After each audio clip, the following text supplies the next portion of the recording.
नमस्कार मित्रों, आज एक बार फिर से मैं दीपक कुमार ई पाठशाला के यूट्यूब चैनल पे आप सबका स्वागत करता हूं। और जैसा कि आप लोग जानते हैं कि हम लोग इतिहास का जो सेगमेंट शुरू किए थे, जो सब्जेक्ट हम लोग शुरू किए थे इतिहास का जनरल स्टडीज के अंतर्गत, तो उसमें हम लोग ब्राह्मण ग्रंथ के बारे में पढ़ रहे थे। और ब्राह्मण ग्रंथ में मैंने महाकाव्य तक आपको बताया था। आज का जो लेक्चर है वो ब्राह्मण ग्रंथ से संबंधित, ये हम लोग का लास्ट लेक्चर होगा। और इसमें जहाँ तक सवाल है, हम लोग पूरा का पूरा जो है ब्राह्मण ग्रंथ आज खत्म कर लेंगे।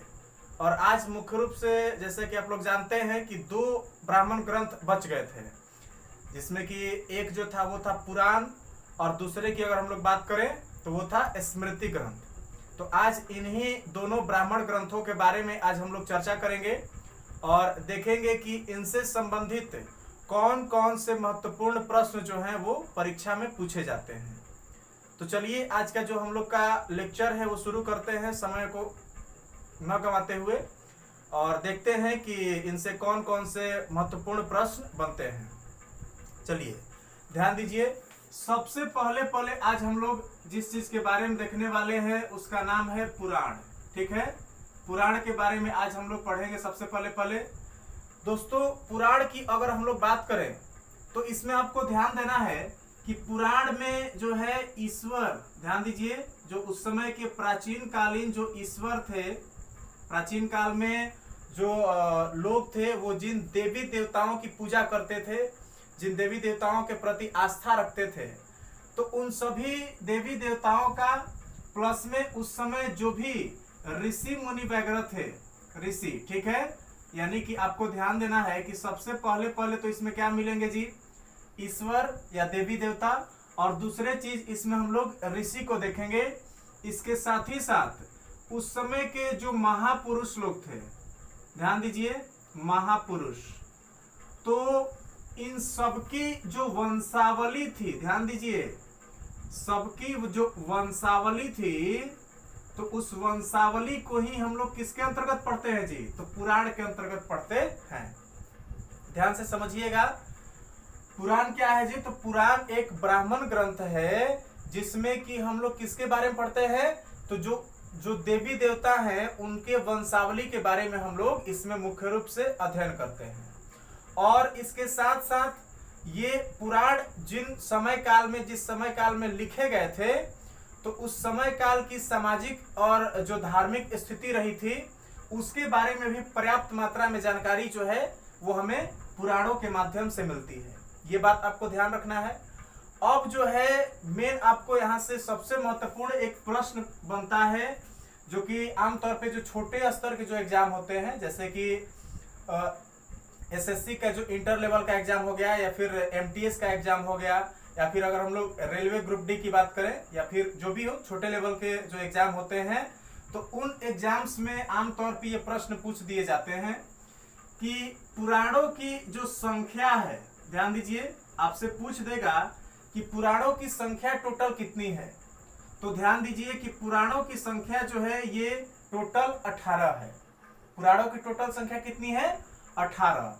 और इन 18 पुराणों की संख्या जो है यहाँ पे हम लिखे, और इसमें जो भी महत्वपूर्ण पुराण है उनसे संबंधित कुछ प्रश्न आपसे पूछे जा सकते हैं।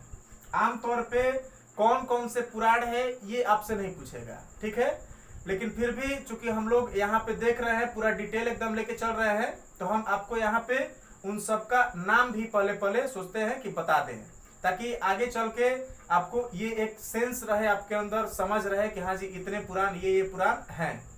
तो इसलिए मुझे ऐसा लगा कि ये भी चीज आपको बता ही देना चाहिए। तो जो भी पुराण है 18, उनका नाम हम यहाँ पे लिख दे रहे हैं, आप उनको एक बार अच्छे तरीके से देख लीजिएगा। सबसे पहले अगर हम लोग देखें तो वो है ब्रह्म पुराण।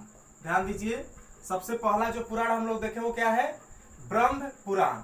दूसरा अगर हम लोग देखें तो उसी को हम लोग कहते हैं पद्म पुराण। ध्यान दीजिए, पहला ब्रह्म पुराण, दूसरा आपका पद्म पुराण, और तीसरे की अगर हम लोग बात करें तो वही आपका विष्णु पुराण है। ठीक है, तीसरा क्या है जी, तो विष्णु पुराण, तीसरा विष्णु पुराण हो गया। चौथे की अगर हम लोग बात करें तो इसी में हम लोग देखेंगे वायु पुराण। वायु पुराण, तो इस तरह से टोटल कितने हुए? 4। ब्रह्म पुराण, पद्म पुराण, विष्णु पुराण, वायु पुराण। ठीक है, अगला हम लोग देखें तो उसी को हम लोग यहाँ पर नारद पुराण कहते हैं। नारद पुराण, ठीक है। इसके बाद में अगर हम लोग देखें तो अगला इसमें हम लोग देखेंगे मार्कंडेय। मार्कंडेय पुराण। मार्कंडेय पुराण, तो इस तरह से टोटल कितने हुए? 6। इसके बाद में हम लोग देखें तो अगला इसी में हम लोग देखेंगे भागवत पुराण। भागवत पुराण, तो इस तरह से टोटल कितने हुए? 7 पुराण हुए। और अगर हम लोग इसमें डिटेल में देखें तो अगला इसी में हम लोग देखेंगे अग्नि पुराण। ठीक है, अग्नि पुराण। इसके बाद में और अगर हम लोग इसमें देखें अग्नि पुराण के बाद में तो इसी में आपको मिलेगा भविष्य। भविष्य पुराण, ये भी आपका इसमें मिलेगा। तो ये टोटल कितने हुए? 9 पुराण हुए। बाकी 9 हम यहाँ पे लिख दे रहे हैं और पूरा का पूरा हम लोग का यहाँ पे पुराण टोटल जितने हैं कंप्लीट हो जाएंगे। चलिए, भविष्य पुराण तक हम लोग देखें। इसके बाद में अगर हम लोग देखें 10वां, तो उसको हम लोग कहते हैं ब्रह्म। ध्यान दीजिए, ब्रह्मवैवर्त। ब्रह्मवैवर्त पुराण। ठीक है, ब्रह्मवैवर्त पुराण। उसके बाद में अगर हम लोग देखें तो ध्यान दीजिए 11वां यहाँ पे हम लोग देखेंगे लिंग पुराण। लिंग पुराण। इसके बाद में अगर हम लोग 12वां देखें तो वहीं इसमें हम लोग देखेंगे आपको स्कंद पुराण। स्कंद पुराण, ठीक है। ब्रह्मवैवर्त पुराण, लिंग पुराण, स्कंद पुराण, यहां तक आपको हमने बता दिया। उसके बाद में ध्यान से देखिए, आपको इसी में मिलेगा अगला वराह पुराण। ठीक है, वराह पुराण। इसके बाद अगर हम लोग इसमें देखें तो ध्यान दीजिए, इसी में आपको मिलेगा वामन पुराण। चूंकि वामन जो है ये भगवान विष्णु का ही एक अवतार है, तो इसको भी आपको जानना है। इस पे भी एक पुराण लिखा गया है जिसको हम लोग वामन पुराण के नाम से जानते हैं। चलिए ध्यान दीजिए, वामन पुराण के बाद अगर हम लोग देखें तो ध्यान दीजिए आप लोग, वामन पुराण के बाद में आपको मिलेगा कूर्म पुराण। कूर्म पुराण, ध्यान दीजिए, कूर्म पुराण। इसके बाद में आपका हो जाएगा अगला मत्स्य पुराण। मत्स्य पुराण। इसके बाद में अगर मत्स्य पुराण के बाद में अगर हम लोग देखें तो ध्यान दीजिए, मत्स्य पुराण के बाद में आपका मिल जाएगा इसी में गरुड़ पुराण। गरुड़ पुराण, ध्यान दीजिए, गरुड़ पुराण हो गया। इसके बाद में आपका हो जाएगा ब्रह्मांड पुराण। ठीक है, 18वां जो है वो आपका क्या हो जाएगा? ब्रह्मांड पुराण। तो इस तरह से ये टोटल आपके 18 पुराण थे जिनका नाम मैंने यहाँ पे लिखा। हालांकि आपको ये नाम नहीं पूछेगा, ठीक है। ये जानकारी के लिए मैंने आपको बता दिया कि टोटल इतने पुराण आपको मिलेंगे। ठीक है, एक बार फिर से इसको रिकॉल करते हैं। ब्रह्म पुराण, पद्म पुराण, विष्णु पुराण। ब्रह्म, पद्म, विष्णु, वायु, नारद, मार्कंड 6 हो गए। इसके बाद में भागवत, अग्नि, भविष्य 9 हो गए। उसके बाद में ब्रह्मवैवर्त, लिंग, स्कंद आपके 12 हो गए। उसके बाद में वराह, वामन, कूर्म, ये कितने हो गए? 15। और लास्ट में मत्स्य, गरुड़ और ब्रह्मांड। इस तरह से टोटल आपको 18 पुराणों के बारे में पढ़ना होता है। और इनसे जो प्रमुख हम लोग प्रश्न की बात करें तो आमतौर पे 2-4 ऐसे पुराण हैं जिनसे संबंधित प्रश्न आपसे परीक्षा में पूछे जाएंगे, तो उनके बारे में भी हम आपको अभी तुरंत यहाँ पे बता दे रहे हैं। ध्यान से समझिए। सबसे पहले अगर हम लोग देखें तो सबसे पहला इसमें एक बहुत ही महत्वपूर्ण प्रश्न पूछेगा, और वो प्रश्न है कि सबसे जो प्राचीन पुराण है, ध्यान दीजिए जी, सबसे प्राचीन पुराण आपसे पूछेगा कि सबसे प्राचीन पुराण कौन सा है। तो आपको ध्यान देना है कि सबसे प्राचीन पुराण है मत्स्य पुराण। ध्यान दीजिए, मत्स्य पुराण जो है ये सबसे पुरानका वाला पुराण है। ठीक है, मत्स्य पुराण सबसे पुराना जो पुराण है या सबसे प्राचीनतम पुराण कौन सा है? तो मत्स्य पुराण आपको ध्यान रखना है यहाँ पे। अगली चीज अगर हम लोग बात करें तो आपसे पूछेगा कि मत्स्य पुराण में किस चीज का वर्णन किया गया है, किस शासन काल का वर्णन किया गया है। तो आपको ध्यान देना है कि मत्स्य पुराण जो है इससे हमें सातवाहन काल के बारे में जानकारी मिलती है। किस काल के बारे में जी? तो सातवाहन काल की जो शासन व्यवस्था थी, जो सामाजिक स्थिति थी, जो उस समय की आर्थिक स्थिति थी, इसके बारे में आमतौर पे हमें जानकारी किस पुराण के माध्यम से मिलती है? मत्स्य पुराण से। और यही मत्स्य पुराण जो है ये सबसे प्राचीनतम पुराण है। ठीक है, अगली चीज आप ध्यान दीजिए, अगला इसमें एक बहुत ही महत्वपूर्ण पुराण है और वो है विष्णु पुराण। ध्यान दीजिए, कौन सा पुराण?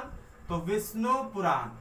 और विष्णु पुराण की अगर बात करें तो इसमें आमतौर पे आपको जो मौर्य वंश है, मौर्य वंश और इसके बाद में गुप्त वंश, गुप्त वंश, तो इसमें आमतौर पे दो वंशों की चर्चा मिलती है, जो कौन कौन से हैं?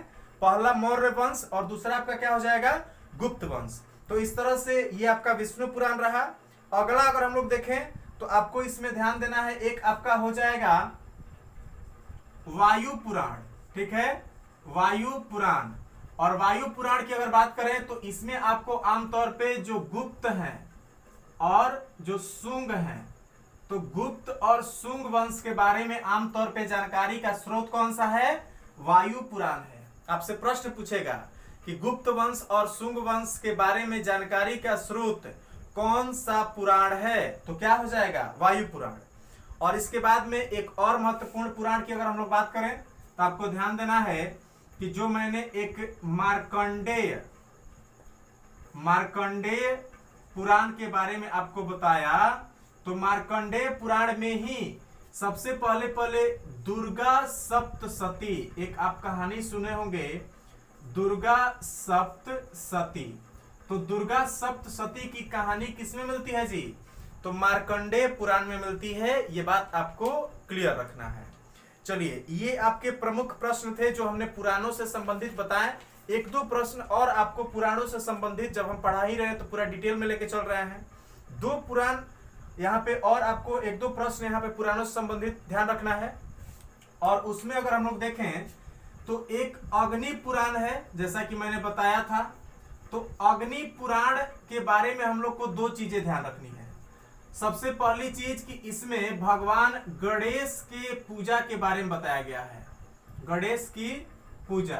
तो गणेश की पूजा के बारे में सबसे पहले अग्नि पुराण में वर्णन किया गया है।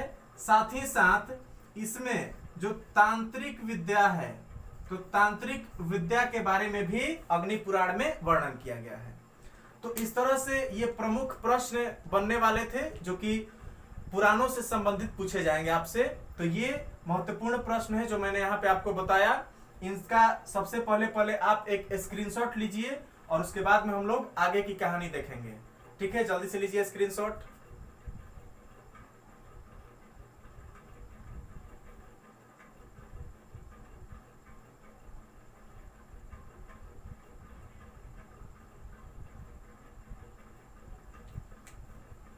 चलिए ध्यान दीजिए।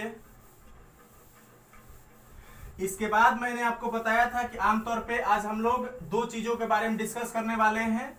एक था पुराण और दूसरे की अगर हम लोग बात करें तो दूसरा जो चीज मैंने आपको बताया था वो था स्मृति ग्रंथ।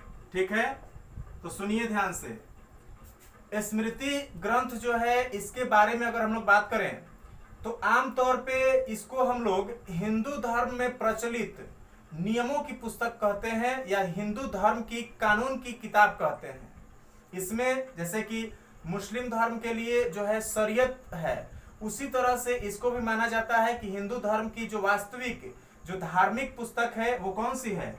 स्मृति ग्रंथ है, जिसमें कि हिंदू धर्म से संबंधित नियम कानून की चर्चा की गई है। ये आपको ध्यान रखना है।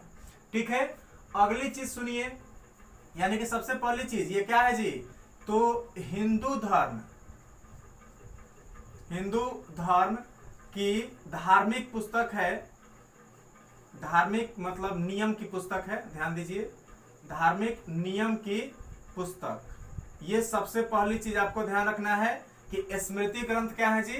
तो हिंदू धर्म के धार्मिक जो नियम है उसकी पुस्तक है, जिसमें कि हिंदू धर्म से संबंधित नियमों का आमतौर पे इसमें उल्लेख किया गया है। ये सबसे पहली चीज आपको ध्यान रखना है। और अगर हम लोग देखें तो एक दो प्रश्न स्मृति ग्रंथों से पूछे जाते हैं। आमतौर पे अलग अलग समय में अलग अलग स्मृति ग्रंथों की रचना हुई, जैसे याज्ञवल्क्य स्मृति, मनु स्मृति, नारद स्मृति, इस तरह से अलग अलग स्मृति ग्रंथों की रचना हुई। और चूंकि हम लोग को परीक्षा की दृष्टि से पढ़ना है तो उन सारे स्मृति ग्रंथों की हम लोग चर्चा नहीं करेंगे। आमतौर पे दो स्मृति ग्रंथ ऐसे हैं जिनसे कि प्रश्न आपसे परीक्षा में पूछे जाएंगे। सबसे पहला इसमें प्रश्न बनेगा कि जो सबसे प्राचीन स्मृति है वो कौन सी है। तो ध्यान दीजिए कि जो सबसे प्राचीन स्मृति है उसी को हम लोग याज्ञवल्क्य स्मृति के नाम से जानते हैं। सबसे पुरानका वाला स्मृति ग्रंथ कौन सा है, तो याज्ञवल्क्य स्मृति। दूसरा इसमें एक और महत्वपूर्ण प्रश्न पूछेगा कि मनु स्मृति के बारे में।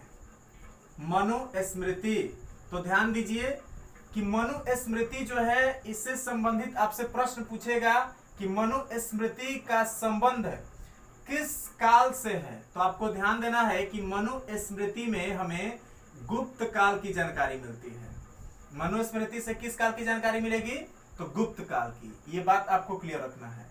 यही एक दो प्रश्न है जो कि आपको स्मृति ग्रंथों से संबंधित पूछे जाएंगे। इसके बाद में एक और चीज आपको बता रहे हैं हम सूत्र के बारे में।